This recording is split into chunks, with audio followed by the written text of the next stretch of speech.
I am Caroline Henry, 34 years old. On the day my uncle Martin Greene stood before the county clerk, he signed his name on documents that gave him ownership of the land my late parents had promised to me. I sat frozen in that courthouse, watching the pen glide across the paper, knowing that my family's legacy, my parents' dream, and my future had just been stolen in broad daylight.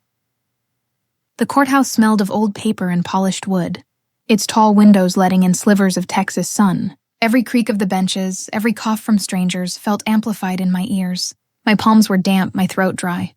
The clerk smiled politely as Martin handed over the papers, as if this were just another routine transaction. But to me, it wasn't routine. It was betrayal wrapped in legal ink. I wanted to shout, to stand up and demand justice, but my voice caught in my chest. The man who had hugged me at my parents' funeral, who had promised to look after me like his own, was now the very one cutting me off from the land I had spent my life believing would one day be mine. Martin looked back at me, his lips curling into the faintest smirk, almost unnoticeable to anyone else, but sharp enough to slice through me like a knife. He slipped the pen back into his pocket and straightened his tie, his eyes gleaming with the satisfaction of a man who thought he had won. In that moment, I wasn't his niece. I was just an obstacle he had brushed aside. Before I share how this betrayal unfolded, let me know where you are watching from and subscribe if you value standing up for yourself. Growing up in Austin, Texas, my world was small but filled with love. My parents owned a modest piece of property just outside the city limits, 20 acres of fertile land, dotted with pecan trees and edged by wildflowers that bloomed in spring. It wasn't just land. It was the foundation of our family's dreams. My father always said, "Caroline, this land is your anchor. No matter where life takes you, you'll always have a place to come home to."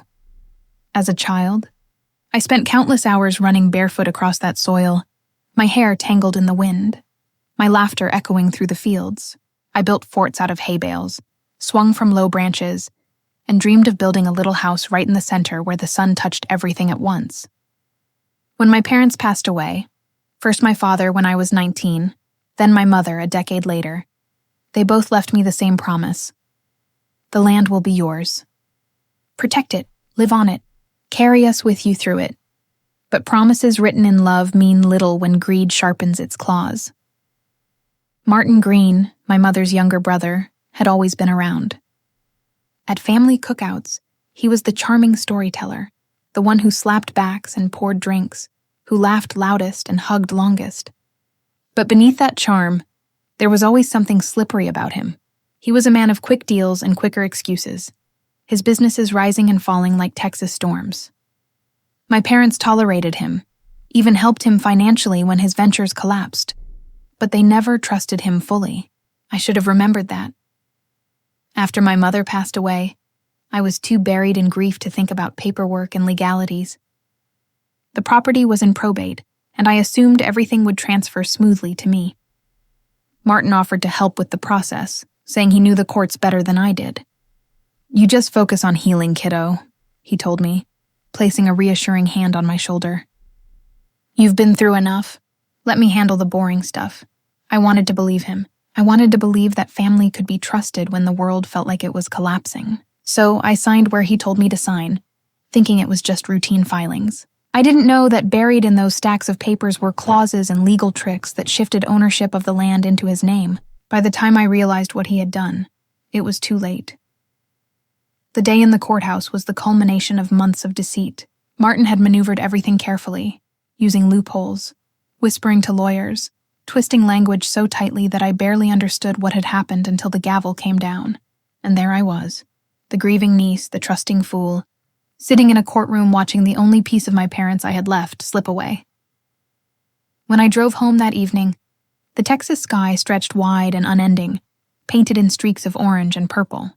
The roads were familiar, lined with mesquite and live oaks, but they felt foreign under the weight of betrayal.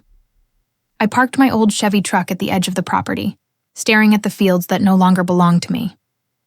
The pecan trees swayed in the wind, their branches whispering secrets I could no longer hold. I remembered my father teaching me how to plant seedlings there, his rough hands guiding mine as we pressed roots into soil. I remembered my mother hanging laundry on the line, humming as the sun caught her hair. Every memory was etched into that land, And now Martin's name was etched on the deed. The thought made bile rise in my throat. I sat on the hood of my truck, staring until the sky turned black. My mind raced with questions. How could he? Why me? What am I supposed to do now? The land wasn't just dirt and trees. It was my identity, my history, my inheritance. Without it, I felt like a stranger in my own life. That night, I barely slept. I tossed and turned, visions of Martin's smug face haunting me. Every time I closed my eyes, I saw him slipping the pen back into his pocket, sealing my fate with a flourish. I clenched my fists in the dark, whispering into the silence. This isn't over. You may have won today, Uncle Martin, but you have no idea who you're dealing with. Because beneath the grief and betrayal, something new was stirring inside me, a fire I hadn't felt before, the kind of fire my parents would have recognized, the stubborn Henry spirit that didn't bow down to anyone. And as I lay there, staring at the ceiling of my small apartment in Austin, I made myself a promise. If Martin thought he could steal my land and walk away untouched, he was dead wrong. I was going to fight back. I didn't know how yet, but I knew one thing for certain. This was only the beginning. The morning after the courthouse betrayal, I woke to the sound of my alarm clock blaring. For a moment, I forgot everything. The shrill ringing was just another workday, another morning when I'd drag myself out of bed, pull on my gym clothes, and head to the fitness center where I coached. But then the memory of Martin's smirk hit me like a sledgehammer. Weight of loss settled into my chest so heavily, I could hardly breathe. Turned off the alarm and sat on the edge of the bed, staring at the floor. The walls of my apartment were bare except for a framed photo of my parents smiling at me from years ago. In the picture, my father was holding me in one arm, pointing proudly toward the land behind us, while my mother stood by his side, her arm wrapped around his waist. That land was supposed to be mine. Now it was his. At the gym later that morning, my body moved on autopilot. I demonstrated squats, counted push-ups, corrected postures, and forced smiles. But my head wasn't there. Every rep, every weight, every client's question dissolved into the same aching thought. Martin stole everything. One of my clients, a middle-aged woman named Barbara, noticed. "You all right, Caroline?" she asked, pausing between sets. "You look like someone kicked your puppy." I forced a laugh. Just didn't sleep well. But inside I was screaming. I wanted to shout to the world what my uncle had done, to warn everyone that greed doesn't always come from strangers. Sometimes it comes from blood. When I got home that evening, exhaustion hit me harder than usual. Not the good exhaustion of sore muscles, but the soul-crushing fatigue of grief mixed with rage. I collapsed on the couch and closed my eyes, but sleep didn't come. Instead, memories flooded in, each one sharpening the blade of betrayal. When I was a little girl, my parents worked tirelessly to maintain the property. Dad would wake up before sunrise, fixing fences, tending crops, and making repairs. Mom managed the household, cooked meals, and helped with finances. I was their shadow, trailing behind them with dirt-stained sneakers and a heart full of pride. They told me countless times, "One day this will be yours. You'll build your life here." And Martin, he was always around, sometimes helping, more often lounging in the shade while others worked. I remember him leaning against the barn once, sipping sweet tea as my dad mended a broken fence. "You sure this is worth all the sweat?" Martin had asked. Dad gave him a hard look and said, "Sweat is how you build something that lasts." At the time, I didn't understand. Now I did. Martin never wanted to build anything lasting. He wanted shortcuts. He wanted what others had worked for. That evening, I pulled out the dusty box of legal papers my mother had kept in a wooden chest. I spread them across my kitchen table, scanning page after page. Deeds, tax forms, wills, and letters. Somewhere in these pages was the truth, and maybe a way to undo what Martin had done. But I wasn't a lawyer. The legal language blurred together, and I felt myself drowning in it. Frustrated, I slammed the papers down and buried my face in my hands. Tears burned in my eyes. I hated crying, but I couldn't stop. Every sob carried the weight of disappointment, anger and helplessness. My phone buzzed on the counter, startling me. It was a message from my best friend, Jenna. "Hey, haven't heard from you in a while. Want to grab dinner?" I hesitated.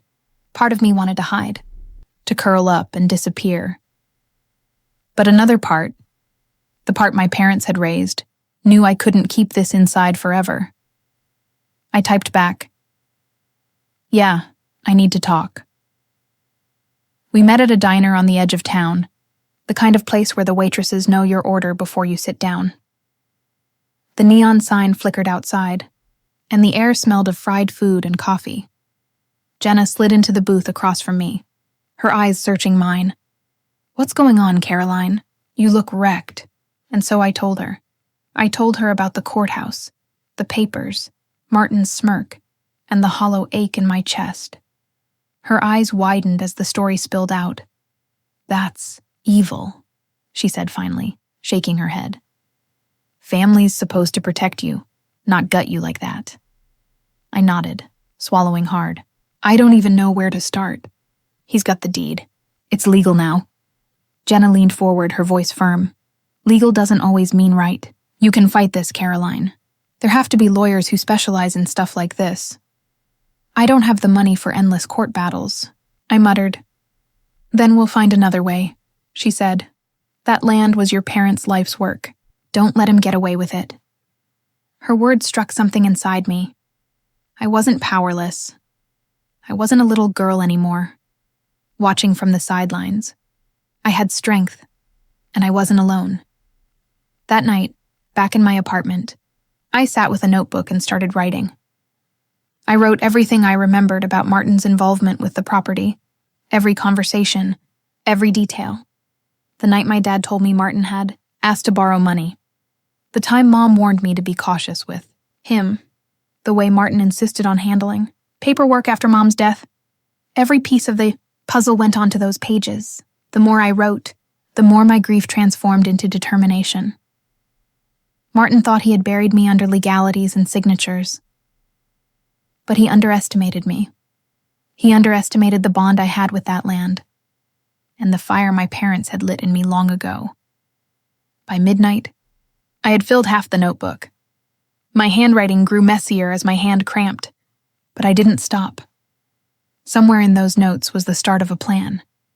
I didn't know yet if I'd fight through courts, confront Martin directly, or find another path altogether. But I knew one thing for sure. I wasn't going to let him sleep peacefully, thinking he had won. The next morning, as the first light of dawn crept through my blinds, I stood by my window and whispered a promise. "Mom, Dad, I'll make this right. I don't care how long it takes. He won't get away with it." The weight of loss was still heavy on my shoulders, but now it was balanced by something stronger, resolve. I wiped away the tears, tied my sneakers, and prepared for the fight ahead. Because if Martin thought I was just going to roll over and let him erase my parents' legacy, he had no idea who Caroline Henry really was. The following week felt like I was living in two worlds. By day, I was Coach Caroline, leading classes, correcting posture, motivating tired clients with cheerful shouts of "just 5 more reps." By night, I was something else entirely, a detective in my own story, hunched over notebooks and stacks of old documents, chasing threads of truth in the quiet of my apartment. Every night, I spread the papers across my table like puzzle pieces, hoping they'd fall into place. At first, it seemed hopeless. The deed Martin presented at the courthouse looked clean, airtight. The signatures were neat, the dates lined up, the stamps were official. But something about it gnawed at me. It was too perfect. Martin had never cared about details. He was sloppy, impatient, always cutting corners. So how did this paperwork look like it had been crafted by angels? One evening, I circled a date on the deed, April 12th. That was the day my mother had been admitted to the hospital for her final surgery. I remembered sitting by her bedside that morning, holding her hand as the nurse prepared her for the operating room. She hadn't signed a single paper that day. She could barely lift her head, let alone scrawl her signature. So how could her name appear in elegant cursive on a document dated that same day? My hands trembled as I traced the ink with my finger. Forgery. It had to be. I wasn't a lawyer, but even I knew this was a crack in his perfect wall. I grabbed my phone and snapped a picture. The spark of resistance inside me ignited into something brighter. Martin's greed had driven him to make mistakes, and I was going to expose them. The next morning, I decided to test the waters. I drove out to the property. The land stretched before me, green and wide, the barn standing like a tired sentinel at the edge of the field. As soon as I stepped out of the car, memories washed over me, running barefoot through the tall grass, helping Dad haul wood, Mom hanging laundry on the line while humming softly. It didn't matter what the papers said. This land was mine in every way that mattered. I was halfway across the yard when I heard his voice. "Well, if it isn't little Caroline," Martin drawled, stepping out of the barn. He wore jeans that sagged around his waist and a smug smile that made my stomach churn. "I didn't expect to see you here." "Come to admire my new property. It's not yours," I said flatly. He chuckled, shaking his head. "That's not what the judge said." "The judge only saw your lies," I snapped. "And one day he'll see the truth." Martin's eyes narrowed. "Careful, girl.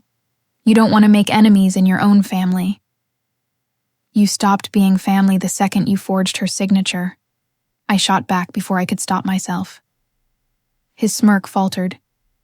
Just for a second, then returned even wider. "Big accusations," he said slowly. "Got proof?" I met his gaze, my heart pounding so hard I thought he could hear it. Not yet, but I will. For the first time, I saw a flicker of uncertainty in his eyes. It was small, almost invisible, but it fueled me. I turned and walked back to my car, refusing to let him see my fear. Inside, my hands shook as I gripped the steering wheel. I had just declared war, and there was no turning back. That evening, I called Jenna. She picked up on the second ring. "How'd it go?" "I confronted him," I said, exhaling sharply. "What? Already?" "I had to," I admitted. He was on the land, acting like he already owned the place. I couldn't just stand there. There was silence on the line. Then Jenna's voice softened. "Caroline, you're playing with fire." "I know," I whispered, "but I think I found something." "Mom couldn't have signed that paper. Not that day." "I remember," Jenna's tone sharpened. "Then that's your opening. You need a lawyer who specializes in probate or estate fraud." I sighed. "I don't even know where to start." "Leave it to me," she said firmly. "I'll ask around. You focus on gathering everything you can. Every receipt, every old will, every photo. If there's a crack, we'll find it." Her confidence steadied me. I wasn't fighting alone. The spark of resistance inside me grew into a flame. Over the next few days, I dug deeper. I searched old boxes, dug through drawers, even called my mom's old friends to see if anyone remembered her last days. One neighbor, Mrs. Fletcher, surprised me. "I remember that week," she said over the phone. "Your mama was too weak to even sign her name on birthday cards." "I know, because she asked me to sign one for the church group in her place." My heart raced. "You'd be willing to put that in writing?" "Of course," Mrs. Fletcher replied. "Your mama was a good woman. She wouldn't want her daughter cheated out of her birthright." I hung up the phone with tears in my eyes. It wasn't just me against Martin. I had allies. People remembered. People cared. 2 nights later, Jenna called back. "I found someone," she said excitedly. "Her name's Marie Grant. She's a lawyer who deals with contested wills and inheritance fraud. She's tough as nails, Caroline. I think she's your best shot." "Does she charge the kind of money I don't have?" I asked bitterly. "She does, but..." Jenna hesitated. "I told her your story. She's willing to take the case on contingency. No fees unless you win." My knees nearly buckled. "Are you serious?" "As serious as Martin's bald spot," Jenna quipped. "Despite everything." I laughed. It was the first real laugh I'd had in weeks, and it felt good. "Set it up," I said. "I'll meet her tomorrow." That night, I couldn't sleep. I lay awake staring at the ceiling, adrenaline coursing through me. For the first time since that awful day in court, I felt hope. Not blind hope, but the kind that came from action. I was moving forward. I had a lead, a lawyer, and the beginnings of proof. Martin thought he'd buried me under paperwork and grief, but he had no idea what he'd started. This wasn't just about property anymore. It was about justice. About my parents' memory. About proving that he couldn't destroy me with his greed. As dawn crept through my blinds, I whispered again into the quiet, "I'm coming for you, Martin, and this time I won't stop until I've taken everything back." The next morning, the city felt different. Chicago's streets bustled with their usual rhythm, honking horns, chatter spilling from coffee shops, joggers pounding the sidewalks. But inside me, something had shifted. I wasn't just drifting through my grief anymore. I had a mission. I was going to fight back. I dressed sharply, pulling on black jeans and a fitted blazer instead of my usual gym gear. If I was meeting a lawyer, I wanted to look like someone serious, not just a coach who barked at clients to squat lower. On my way to the law office, my reflection in the subway window startled me. For the first time in months, I looked like my mother's daughter, determined, focused, unwilling to be broken. Marie Grant's office was in a tall glass building downtown. The lobby gleamed with polished marble floors, and the elevator ride up made my stomach flutter with nerves. When I walked into her office, I was greeted by a tall woman in her 40s with sharp cheekbones and a voice that carried authority. "You must be Caroline," she said, extending her hand. Her grip was firm, confident. "Jenna told me a little about your case. Why don't you sit down and tell me everything yourself?" I sank into the leather chair across from her desk and laid out the story piece by piece. The hospital dates. The suspicious deed. The way Martin paraded around the property as if he had built it with his own hands. The neighbors who remembered Mom being too weak to sign anything. Marie listened intently, tapping her pen against a yellow notepad. She didn't interrupt except to ask sharp, precise questions. When I finished, she leaned back, her expression unreadable. "Your instincts are good," she said finally. "That deed is suspicious. If your mother was in the hospital that day, and you can prove it, we're looking at fraud. That alone could reopen the case." My chest tightened with hope. "So you think we can win?" She raised a brow. "Slow down. I didn't say win, yet. These cases are messy. Your uncle has possession of the property now, and the court already recognized his documents. We'll need hard evidence. Hospital records, handwriting samples, witnesses willing to testify." "I can get all that," I said quickly. "Good," Marie replied, scribbling notes. "And Caroline, don't confront him again. Not until we're ready. Men like your uncle, they get cocky. Let him think you've given up," I nodded, though I remembered the way I had already told Martin to his face that I'd find proof. His smug look flashed in my memory, and my jaw tightened. "Too late for that," I admitted. Marie sighed, pushing her glasses higher on her nose. "Then be prepared. He'll retaliate. People like him always do." Walking out of her office, I felt a strange mix of fear and exhilaration. I had an ally now, not just Jenna, who gave me emotional fuel, but a professional who knew the battlefield better than I ever could. Still, Marie's warning echoed in my head. Martin would strike back, and he wouldn't fight fair. 2 days later, the retaliation came. I pulled up to the gym to find a police cruiser parked outside. My stomach dropped. Inside, 2 officers stood near the reception desk, talking to my manager, Jamie. When they spotted me, one of them stepped forward. "Caroline Anderson?" he asked. "Yes," I said cautiously. "You're being served," he replied, handing me a thick envelope. I tore it open and scanned the first page. My vision blurred with rage. Martin had filed a restraining order against me, claiming I had threatened him on his property and tried to damage his belongings. "This is a lie," I hissed. The officer shrugged. "Take it up in court. We're just the messengers." Jamie looked at me with wide eyes. "Caroline, what's going on?" I shoved the papers back into the envelope, my hands trembling. "My uncle. I muttered. He's trying to bury me before I can fight back. That evening, I called Marie, nearly shouting into the phone. He filed a restraining order against me.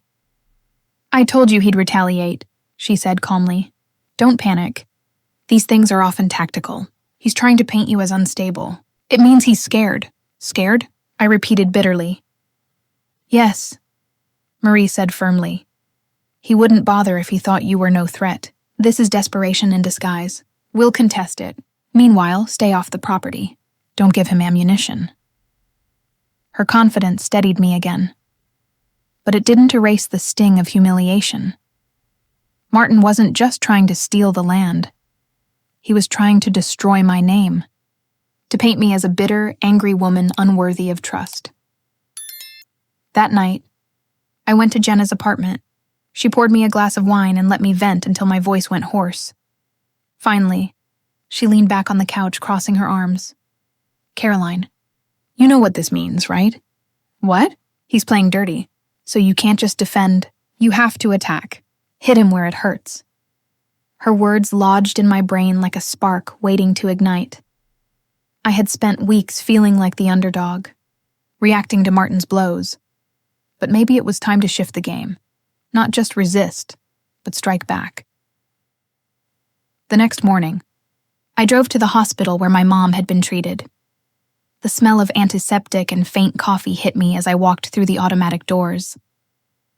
At the records desk, I explained who I was and requested her medical records from April. The clerk looked skeptical, but after showing proof of identity and waiting nearly an hour, I walked out with a sealed envelope under my arm. Back home, I ripped it open and flipped through the pages. There it was, April 12th. Admitted at 7:15 a.m., procedure at 9-war condition. Heavily sedated, unable to communicate effectively. Tears stung my eyes. It was all here, in black and white, the proof I needed. I sent copies to Marie immediately. Her response came within minutes. This is gold.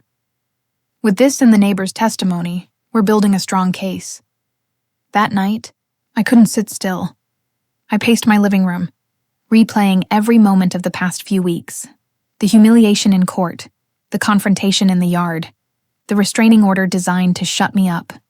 And now, finally the cracks in Martin's wall were showing. I whispered into the quiet apartment. A vow not just to myself, but to my parents' memory.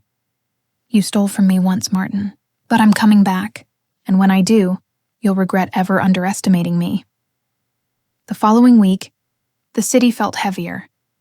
Even when the sun glinted off the Chicago River, even when kids laughed on their bikes outside the gym, I felt the weight of the war I had stepped into.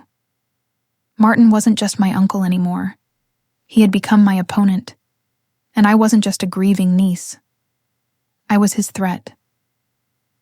Marie called me early. Monday morning, her voice was brisk, energized. I got your mother's hospital records. They're airtight, Caroline. If those dates match the signing on that deed, he doesn't just look bad. He looks criminal. I gripped the phone tighter. So what's next? We subpoena the notary. We pull the deed itself. If the signatures don't match, or if she was medically incapable, the fraud will scream off the page. For the first time in weeks, I smiled. Then let's make it scream. That evening, as if fate wanted to remind me that victory was never easy, I found a letter taped to my apartment door. The paper was folded sloppily, my name scribbled across it in black ink. I unfolded it with trembling fingers. Stay out of this, Caroline, or you'll regret it. No signature. But I didn't need one. I could smell Martin's hand in it, maybe not written by him, but orchestrated with the same arrogance. I stormed into Jenna's place. Letter in hand, she read it once and slammed it on the coffee table.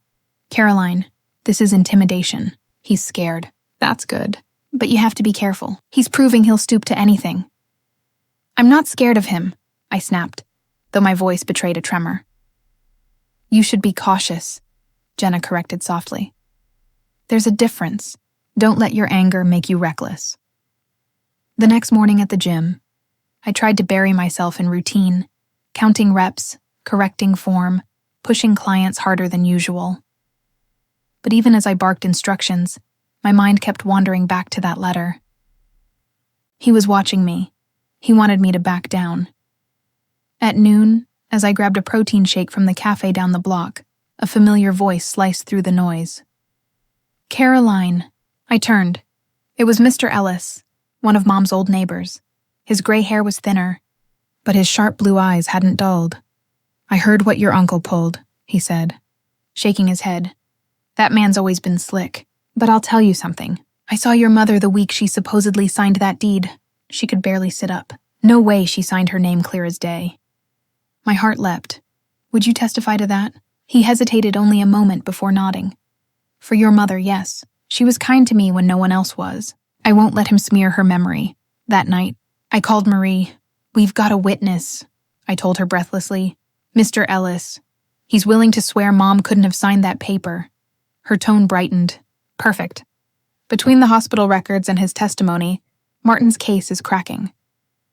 This is the leverage we need." But then she added, "Caroline, be ready. When men like Martin feel cornered, they thrash harder." She was right. The thrashing came sooner than I thought. 2 days later, I pulled up to the gym and froze. Spray painted across the brick wall in dripping red letters were the words, "Thief, liar, fraud." Gasps rippled from the clients gathered outside. Jamie rushed over, his face pale. "I came in this morning and saw it. Someone must have done it overnight." Anger surged through me. Martin was trying to ruin me in every space I had left. The gym. "My sanctuary. Call the police," I ordered. But when the officers arrived, their shrugs told me everything. "Hard to prove who did it," one of them said. "Could be anyone. Anyone." But we all knew who. That evening, I sat in my apartment staring at the ceiling. Every muscle in my body wanted to quit, to run away from the endless fight. But then I remembered Mom's voice. "You're stronger than you think, Caroline." I whispered it aloud, pasting the words like armor. I am stronger than he thinks. The next morning, I made a decision. If Martin wanted to drag me through the mud, I'd drag the truth into the light. I called Jenna. "Get dressed. We're going to see Aunt Lydia." Aunt Lydia lived on the south side, far from Martin's shadow. She and Mom had been close once, but years of tension with Martin had pulled her away. When she opened the door, her eyes widened at the sight of me. "Caroline? What brings you here?" I stepped inside, my heart pounding. "I need the truth. About Mom, about Martin, about everything." Her living room smelled faintly of lavender, cluttered with porcelain figurines. She sat across from me, hands folded tightly. "You really want to know?" she asked quietly. "Yes," I said. She sighed, her eyes glistening. "Your uncle always hated that your mother was stronger than him. She held that property and he resented it. Years ago, he tried to convince her to sign it over to him.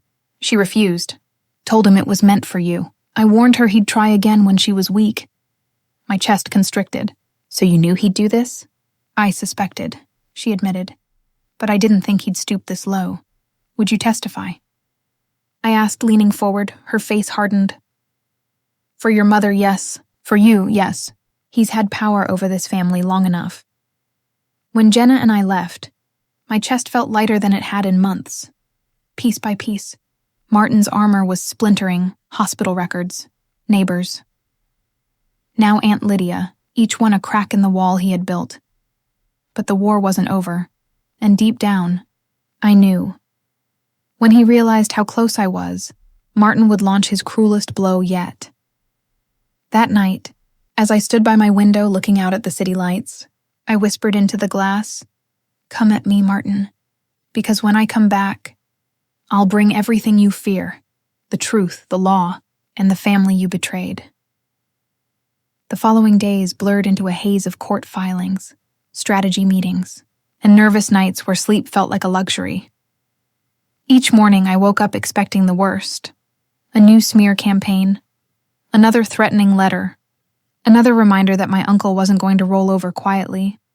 But instead of retreating, I felt sharper, hungrier, as if every attack only hardened my resolve. Marie called me into her office on Friday morning. Her walls were lined with neatly stacked binders, case files that whispered of other people's wars. But my file sat right in the middle of her desk, fat, bursting with paper, proof of the storm we had gathered. She slid a document toward me. This is the subpoena for the notary. Once she testifies, we'll know whether the signature was authentic. And if it wasn't, her eyes gleamed. He's finished. I exhaled slowly. This almost feels too easy. Trust me, it won't be, she replied. Men, like Martin, never go down without a fight. She was right. The fight came, knocking that very night. I had just finished, closing up the gym when I noticed a black car idling across the street. At first, I thought it was just a rideshare waiting for someone. But as I locked the door and turned toward the train station, the car crept forward, its headlights slicing the dark. My pulse quickened. I ducked into the alley, moving faster, listening to the crunch of tires on gravel behind me. But when I turned back, the car was gone, still. The message was clear. I was being watched. I called Jenna as soon as I got home. Car followed me tonight. Her gasp echoed through the phone. Caroline, you need to be careful. He's escalating. This is Intimidation 101. I'm not backing down, I said, though my voice shook. He can shadow me all he wants. The truth doesn't change. Promise me you'll be careful, she pressed. I promise, I whispered.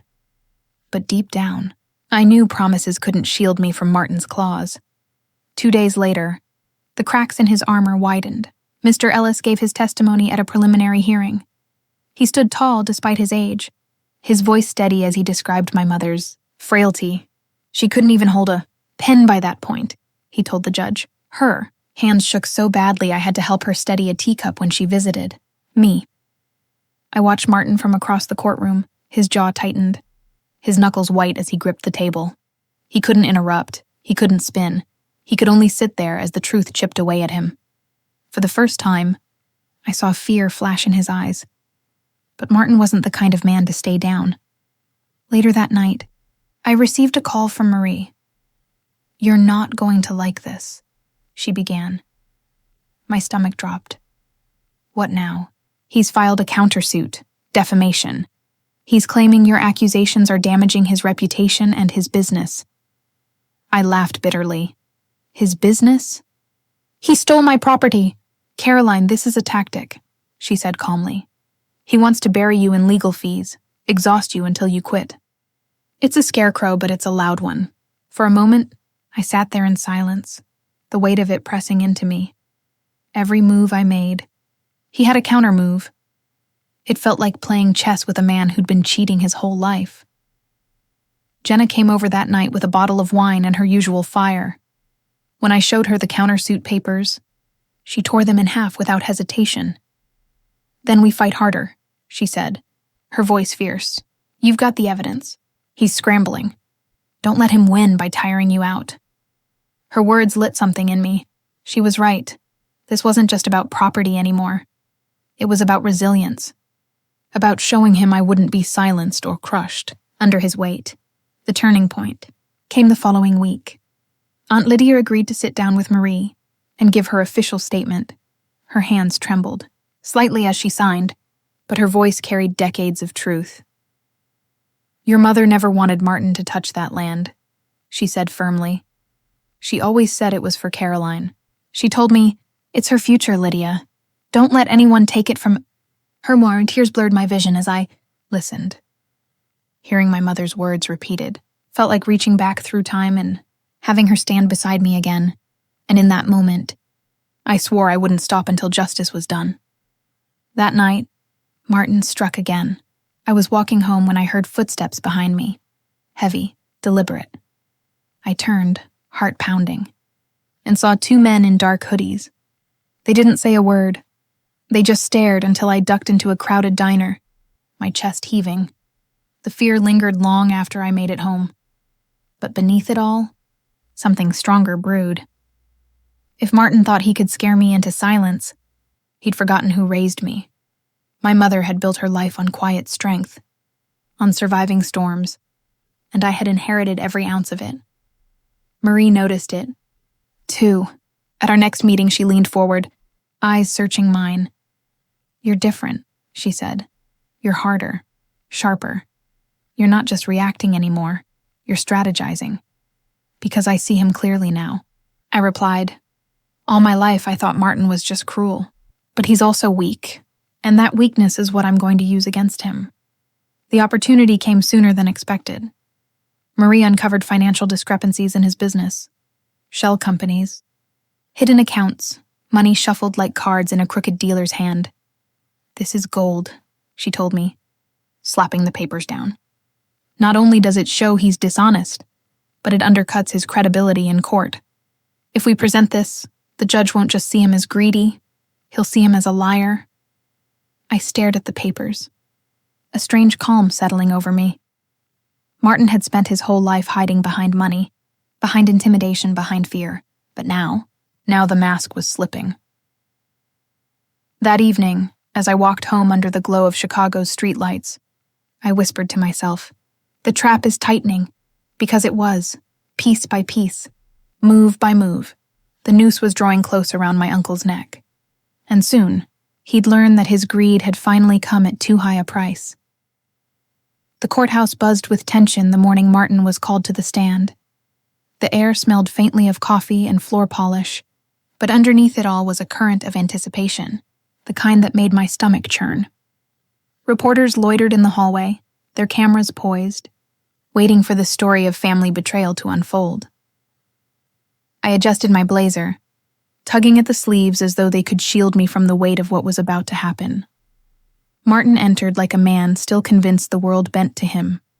His suit was perfectly pressed, his silver hair combed back with surgical precision, but his eyes gave him away. They darted across the room, restless, never settling, like a predator caught in too small a cage. Marie leaned toward me. "Watch closely. If he cracks here, it'll unravel everything he's built." I nodded, though my hands trembled under the table. The judge's gavel struck, and Martin was sworn in. At first, his answers were smooth, rehearsed. He painted himself as the loyal brother who stepped in when my mother grew too frail, the one who managed affairs out of duty, not greed. He spoke of sacrifice, of family bonds, his voice dripping with false sincerity. But Marie was patient. She let him weave his story, let him entangle himself in a net of lies so intricate that when she tugged, the whole thing began to collapse. "Mr. Whitfield," she began, her tone deceptively calm. "You've testified that Caroline's mother willingly transferred the deed to you, correct?" "Yes," he said confidently. "She wanted me to handle the property. Caroline was too young, too inexperienced." Marie lifted a document. "And yet, this notary states that on the day the deed was signed, your sister was hospitalized and unable to hold a pen. How do you explain that?" Martin's jaw twitched. "She must be mistaken." "She's not mistaken," Marie pressed, her voice sharpening. "She has medical records placing your sister in intensive care that week. So again, how do you explain a signature she couldn't possibly have given?" The courtroom murmured. Martin's face flushed crimson, his lips parted, but no words came. I felt my chest tighten. This was it, the moment when his fortress began to crumble. But Martin wasn't done. He straightened, forcing a smirk. "My sister trusted me. Families do that. Maybe the paperwork wasn't perfect, but the intention was clear." Marie didn't blink. "Or maybe," she said, her words slicing through the silence, "you forged her signature to steal land that was never yours." Gasps rippled through the courtroom. Martin's hands gripped the armrest of the witness stand so hard his knuckles whitened. The judge called for order, banging the gavel, but the damage was done. The whispers carried the truth louder than any headline could. Martin Whitfield wasn't a devoted brother. He was a fraud. I glanced at Aunt Lydia sitting behind me. She met my eyes, nodding softly as if to say, "We've got him now." But victory didn't come without cost. After the session, I stepped outside for air, only to find Martin waiting. He leaned against the courthouse steps, his smile sharp as broken glass. "You think you're winning, don't you?" he hissed. "You've embarrassed me, dragged my name through mud. But this isn't over. Neither is the truth, I shot back, though my knees threatened to buckle. He stepped closer, his voice low enough only I could hear. Careful, Caroline. You don't want to learn the hard way that snakes bite when cornered.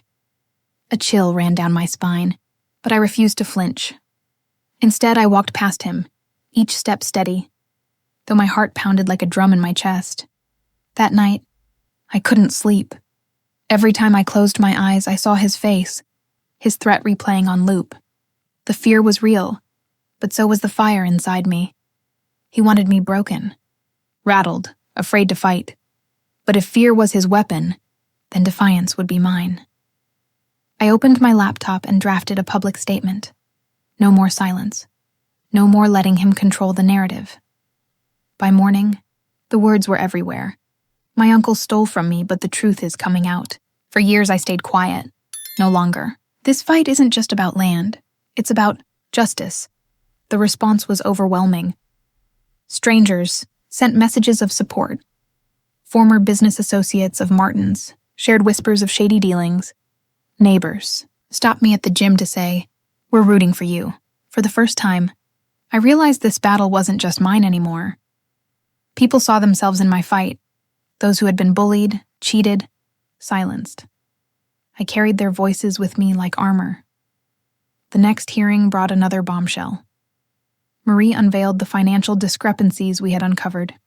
Bank statements, shell companies, transfers hidden in the shadows. "Mr. Whitfield," she said firmly, "these records show money siphoned through multiple accounts during the exact months you claimed to be caring for your sister. Isn't it true that you were using her illness to enrich yourself?" Martin shifted, sweat beading on his forehead. "That money was business-related," he snapped. "Business?" Marie tilted her head. "You mean the business that doesn't exist on any official registry?" The judge raised an eyebrow. Martin sputtered, his voice cracking as he scrambled for words. In that moment, I saw it. The breaking point. The exact second when years of arrogance collapsed under the weight of truth. His empire wasn't built on strength. It was built on lies. And now those lies were rotting from the inside out. My chest swelled, not with triumph, but with something deeper. Relief. For so long, he had towered over me, casting shadows. Now, I was watching the sun burn through. After court, Jenna wrapped me in a fierce hug. "He's unraveling," she whispered. "You can see it in his eyes. He's terrified."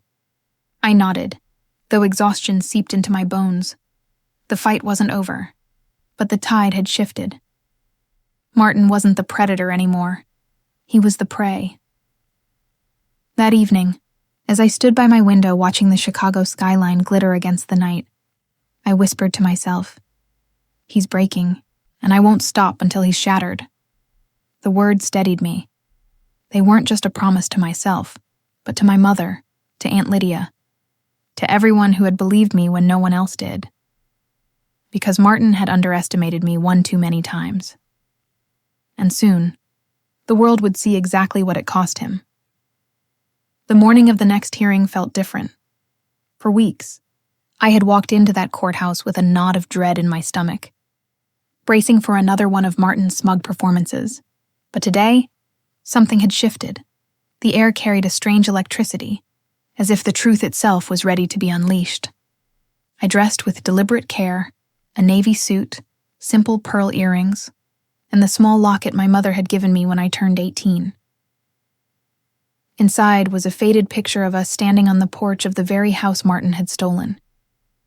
Her arm draped around me, her smile tired but proud. That locket was my anchor, a reminder of why I couldn't give up. By the time I reached the courthouse steps, supporters were waiting outside. Some held handwritten signs, "Justice for Caroline." Others simply nodded as I passed, offering silent encouragement.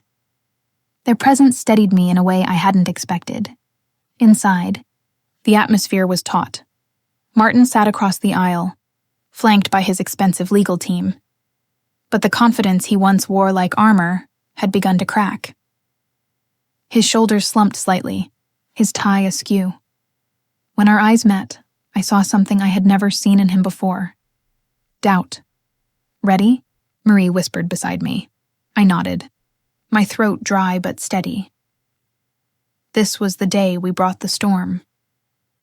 The proceedings began with Marie presenting the forensic accountant's full report. Slide after slide projected onto the courtroom screen, tracing Martin's deceit in cold, undeniable numbers. There it was. Funds siphoned through shell accounts, properties bought under false names, lavish expenses hidden behind forged invoices. Your Honor, Marie said, her voice ringing clear. This pattern shows not mere oversight, but deliberate fraud. Mr. Whitfield exploited his sister's illness to enrich himself, leaving his niece with nothing. The judge's gaze hardened as he examined the documents. Martin fidgeted, his jaw tight, his hands twitching against the table. Then came the witnesses. First was Aunt Lydia, her hands trembling but her voice unwavering. I was there, she told the court. I begged Martin to wait until Caroline was well enough to handle her affairs. He brushed me off. He said it was already handled, that it was for the best. Martin's lawyer tried to paint her as confused.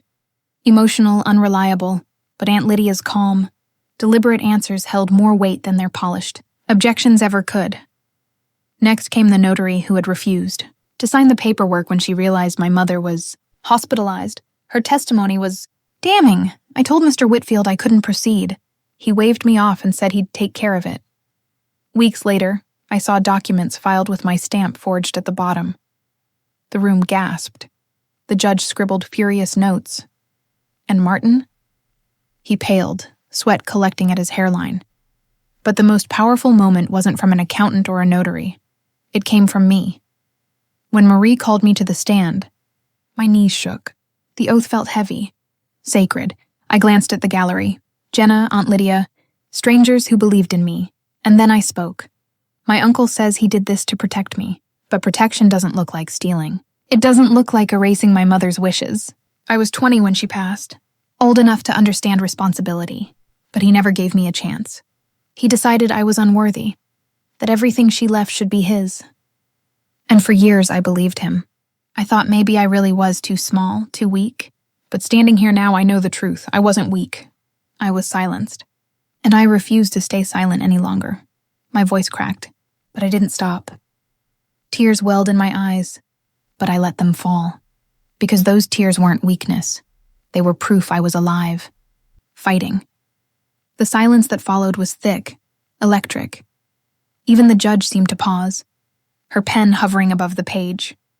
When I stepped down, Marie squeezed my hand. You just won more than evidence ever could, she whispered. Martin's defense scrambled. They tried to frame everything as misunderstandings, family miscommunications. But the tide had turned.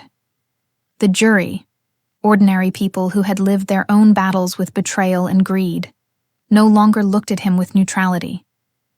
Their eyes were sharp, skeptical, almost hostile. Martin must have felt it too. His once booming voice faltered. His lawyer's objections grew desperate, paper thin.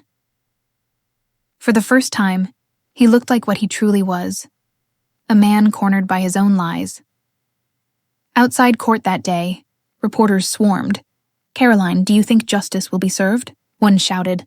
I hesitated only a moment before answering. Yes, I said firmly, because truth doesn't stay buried forever. My uncle tried to bury it, but it's here now, and it's stronger than his greed will ever be. The words echoed in headlines the next morning. For once, my voice wasn't just heard, it was amplified. That evening, I gathered with Jenna and Aunt Lydia at a small diner near my apartment. The fluorescent lights flickered overhead, and the coffee was mediocre, but the relief was real. We're almost there, Jenna said, stirring her tea. He's unraveling, and the jury sees it. Aunt Lydia smiled faintly, though her eyes were tired. I just want your mother's wishes honored. That's all I've ever wanted. I reached across the table, squeezing her hand. We'll make it happen. For her, for all of us. But deep down, I knew we weren't finished. Martin was desperate, and desperate men were dangerous. He wouldn't go quietly. The question wasn't whether he'd fight back. It was how. That night, sleep eluded me again. The city lights bled through my curtains, painting my walls in restless gold. I lay awake, replaying his threat outside the courthouse, the venom in his voice. Snakes bite when cornered, but snakes also die when their fangs are broken, and Martin's were breaking, one by one. The next morning, as I prepared for another day in court, I looked at myself in the mirror. I saw the same woman who had walked into this battle bruised and uncertain. But now there was steel in her gaze, fire in her chest, I whispered aloud, almost like a vow. He doesn't own me anymore. Not my land, not my story, not my voice. And with that, I walked out into the cool Chicago air, ready for the final battles to come. The day of closing arguments dawned gray and heavy, as if the skies themselves mirrored the tension I carried inside. Rain streaked down the courthouse steps, slicking the stone, and the air smelled of wet asphalt and old grudges. This was it, the endgame. I walked through the doors with Marie by my side. She looked sharp as always, her heels clicking against the marble floor like a metronome counting down the seconds to judgment. E, on the other hand, felt my pulse pounding so loud it nearly drowned out every sound. But I straightened my back, gripping the locket at my neck. This wasn't just about property anymore. It was about dignity, about truth, about reclaiming what Martin had stolen from my life. The courtroom was more crowded than ever. Reporters filled the back rows, scribbling notes, cameras waiting to catch every flicker of expression. Family members I hadn't seen in years sat scattered in the gallery, some looking guilty, others curious, and there sat Martin, pale, gaunt, his once bright suit wrinkled at the shoulders. For all his wealth and bravado, he looked like a man fraying at the edges. The judge signaled for the session to begin, her gavel cracking like thunder. Martin's attorney rose first, trying one last time to paint him as a misunderstood guardian. "My client acted out of love," the lawyer said, his voice dripping with manufactured sincerity. He stepped in when his niece was too young, too overwhelmed. Mistakes may have been made, yes, but there was never malice. The words rang hollow, bouncing off the walls like echoes in an empty hall.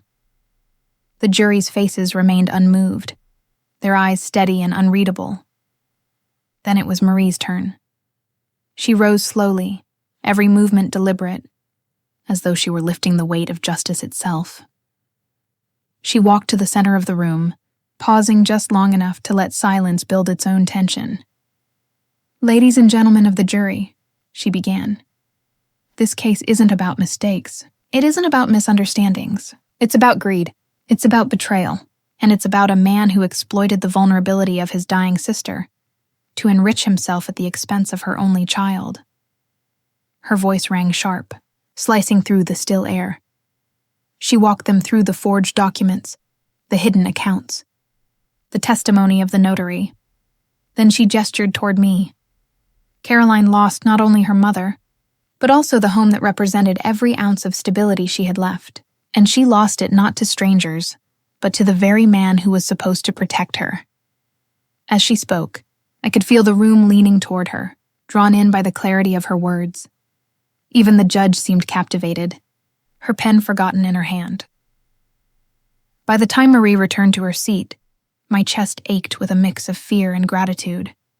She had given me back my voice in ways I hadn't thought possible. The judge called for a recess before deliberation. Outside the courtroom, Martin approached me for the first time in weeks. His eyes darted nervously, his face ashen. "You don't know what you're doing," he hissed under his breath. "If you win this, you'll destroy me." "Is that what you want? To ruin your own family?" I met his gaze, steady and unflinching. "You destroyed yourself, Martin. I'm just done cleaning up your mess." His lips curled in a bitter sneer, but I saw the flicker of fear behind it. He was no longer in control, and he knew it. The jury deliberated for hours. Every tick of the clock gnawed at my nerves. I paced the hallway, back and forth, whispering prayers under my breath. Jenna sat with me, her hand a grounding weight on my shoulder. Finally, the bailiff called us back. My knees felt weak as I stepped inside. The gallery hushed with anticipation. The foreman rose, holding the slip of paper that carried the weight of my future. On the matter of fraud, we find the defendant. Guilty. The words crashed over me like a tidal wave. I gasped, tears springing to my eyes as Jenna squeezed my hand. The foreman continued. On the matter of property restitution, we find in favor of the plaintiff, Caroline Henry. The courtroom erupted in murmurs. My chest felt like it might burst. The house, the land, the legacy my mother had intended. It was mine again. Martin slumped in his chair, his face drained of all color. For once, he had nothing to say. No threats, no boasts, no lies, just silence. The judge's voice cut through the noise. Mr. Whitfield, you will face sentencing at a later date. In the meantime, all property wrongfully taken is to be returned immediately. This court stands adjourned. The gavel slammed, final and resounding. The tide had turned completely. Outside the courthouse, cameras flashed. Reporters shouted my name. How do you feel, Caroline? What will you do now? I paused at the top of the steps, rain misting against my face, the city alive with chaos around me.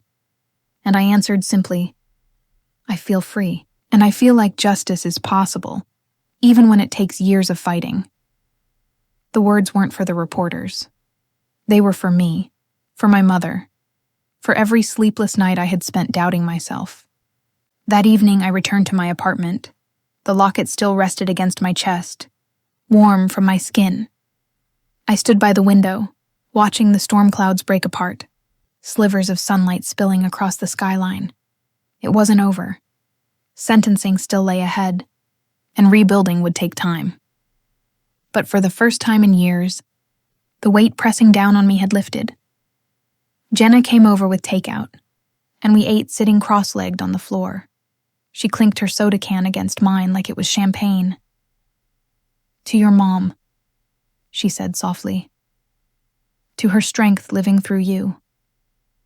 I raised my can in return, my throat tight with emotion, to justice, and to never letting anyone silence me again. We sat in silence after that, the city lights glowing through the glass, the hum of traffic below oddly comforting. Later that night, alone in my room, I pulled out a journal I hadn't touched in years. On the first blank page, I wrote I reclaimed what was mine today. But more than that, I reclaimed myself. As I closed the book, I realized this chapter of my life was ending. But another, brighter one was just beginning. The weeks leading up to Martin's sentencing felt like living in a suspended breath. Though the verdict had given me back my property, the shadow of what came next lingered over everything. Every morning, I woke with both relief and apprehension tangled in my chest. Justice had spoken, but it hadn't finished. On the morning of sentencing, the sky was sharp and clear, a striking contrast to the storm that had marked the day of the verdict. It felt symbolic, as though the world itself had shifted from turbulence to clarity. I dressed in a dark navy dress, simple, professional, steady, and pinned my hair back. I wasn't there to gloat. I was there to stand in dignity, as the woman who had endured betrayal and emerged stronger. When I entered the courthouse, the atmosphere was different from before. The crowd was smaller now, fewer reporters, but the tension was thicker. I spotted Martin at the defense table. His suit hung looser than before, his cheeks hollow. The smugness that had defined him seemed to have drained away, leaving only a shell of a man who once believed himself untouchable. He glanced at me once, just once, and quickly looked away. For the first time, I realized he feared me. Not me exactly, but the truth I had carried all this time. The truth that had finally toppled him. The judge entered, and the courtroom rose. The familiar crack of the gavel echoed, and the proceedings began. Martin's lawyer tried one final plea for leniency, his words limp and rehearsed. Your Honor, my client is remorseful. He recognizes the mistakes he has made. Prison will serve no one. Community service and restitution would be a better path. The judge's expression didn't flinch. I almost admired her for the stillness, the calm steel she carried. Then the prosecutor spoke, her words deliberate and cutting. Remorse is not demonstrated in words given at the 11th hour. Remorse is shown in choices, and Mr. Whitfield's choices have been clear. Fraud, deception, betrayal. He didn't just steal property. He stole trust. He exploited family ties to enrich himself. That level of betrayal requires accountability. The jury wasn't there anymore, but I could feel the gallery nodding, as though every person present understood the weight of those words. The judge turned her gaze to Martin. "Mr. Whitfield, do you wish to speak before sentencing?" He rose slowly, his voice hoarse. He paused, licking his lips nervously. "I only wanted to protect what was ours. I didn't mean for it to come to this." A hollow excuse, a desperate attempt to frame his greed as misguided loyalty. He looked over at me then, his eyes pleading. "I'm sorry, Caroline." The words might have once pierced me, but now they felt flimsy, like paper shields against a storm. I gave him nothing in return. No nod. No forgiveness, just silence. The judge adjusted her glasses, her voice steady. "Mr. Whitfield, the court finds that your actions caused severe financial and emotional harm to your niece, the rightful heir of the estate you defrauded. Your betrayal of trust is deeply troubling. Therefore, I sentence you to 5 years in state prison, restitution of the stolen funds, and the transfer of all property back to the plaintiff immediately." The gavel struck once. The sound was final, decisive. The closing chapter of his deception. I exhaled, not realizing until that moment how tightly I had been holding my breath. Tears pricked my eyes, but I blinked them back. Not here. Not in front of him. This was my victory, but it was also my healing. And healing wasn't loud, it was quiet, steady, unshakable. Outside the courthouse, Jenna waited for me, her arms open. I fell into her embrace, finally letting the tears flow freely. "It's over," I whispered against her shoulder. Her reply was soft, certain. "No, Caroline. It's just beginning. Now you get to live without that weight on your chest." In the weeks that followed, the process of reclaiming the property unfolded. The house, my mother's house, was restored to my name. Walking through its creaking hallways felt like walking through time.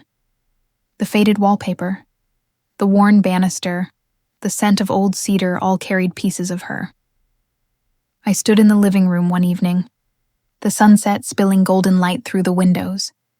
For years, this place had been out of reach, twisted into a symbol of loss. Now, it was mine again, not because of inheritance or charity, but because I had fought tooth and nail for it. I didn't move back in immediately. I wanted to restore it first, not just physically, but spiritually. I hired a contractor to fix the roof, repaint the walls, and polish the old wooden floors. But I kept the garden. It was wild and overgrown, but it was hers.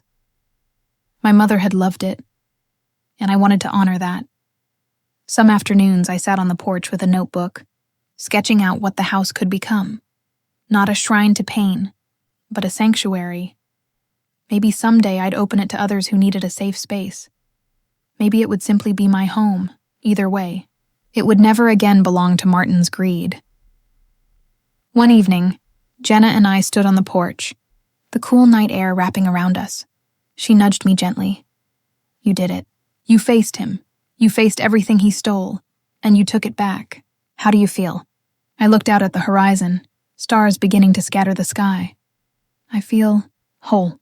For the first time in a long time," she smiled, squeezing my hand. "That's what justice feels like." Weeks turned into months, and the whispers about Martin faded into the background. He became just another man undone by his own greed, while my life stretched forward, wide and open. I poured myself into rebuilding, not just the property, but myself. Every decision was mine. Every moment belonged to me. Standing in the garden one morning, hands buried in the soil as I planted new seeds, I whispered a quiet promise. "Mom, it's safe now. I'm safe now, and I'll carry this forward." The wind rustled through the leaves as if in answer, and for the first time, I truly believed she was proud of me. By the time summer arrived, the house stood transformed. Fresh paint, polished floors, blooming gardens, a reflection of resilience. I invited close friends and family for a small gathering, the first in years. Laughter filled the rooms again, bouncing off the walls, turning sorrow into warmth. As I looked around, I realized I had built something more powerful than revenge. I had built a future. When the night quieted and everyone left, I stood alone on the porch, gazing at the stars. The journey had been brutal, but it had also shaped me. Betrayal had nearly broken me, but it hadn't. Instead, it had sharpened me into someone unshakable. And in that moment, I spoke aloud the words that had carried me all this way. And if my story resonated with you, please like, subscribe, and share it with someone who might need to hear that they too deserve respect and unconditional love. I paused, the night air cool against my skin, then added softly, because no matter how deep the betrayal, healing is always possible, and reclaiming yourself is the greatest victory of all.